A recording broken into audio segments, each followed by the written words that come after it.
In the summer of 2011, Tottenham, an area represented by British Member of Parliament David Lammy, erupted in riots after a local young black man was killed by police. The vast majority of people in Tottenham reject what has happened here last night. Elected to Parliament in 2000 at just 27, David Lammy has served the area which is plagued by high unemployment. Especially hard hit are young black men.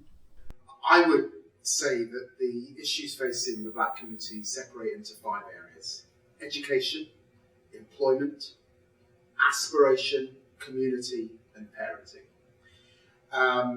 Employment's a big issue at the moment with the downturn. Jobs, many young black men particularly unemployed as we speak.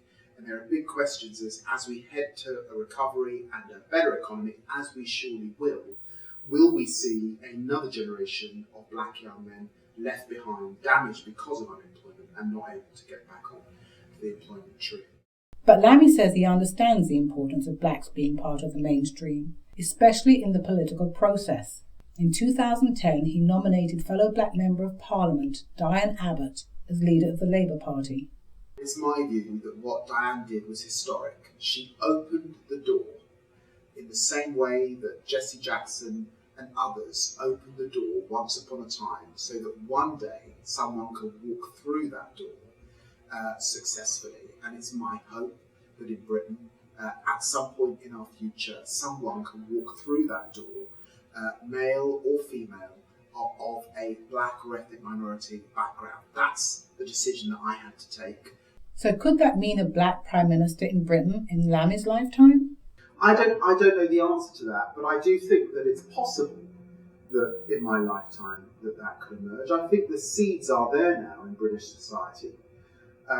We do see every year young ethnic minorities emerging, particularly from our best universities, and do it not enough, and I've had a lot to say from that, but we are seeing young black barristers, young black doctors, young black professionals in our banks, not in the numbers at all that I would like to see, but they are there, and by definition, if they are there, it is likely that one day in the future we will see someone emerge within the realm of politics.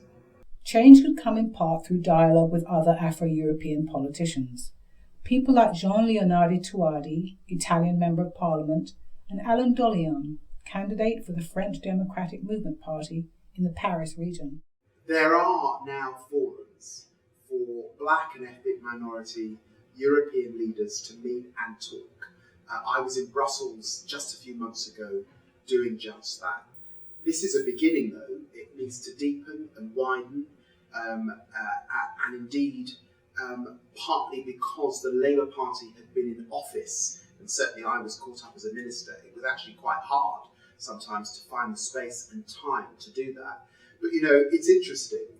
In relation to the United States, I know Barack Obama and I know, say, Deval Patrick, the current governor of Massachusetts, because they were out of office and wanting to make those contacts with people like me and others. So there are forums, there are networks. They tend to be obviously clustered around those of us in similar parties, and for me that's centre-left parties.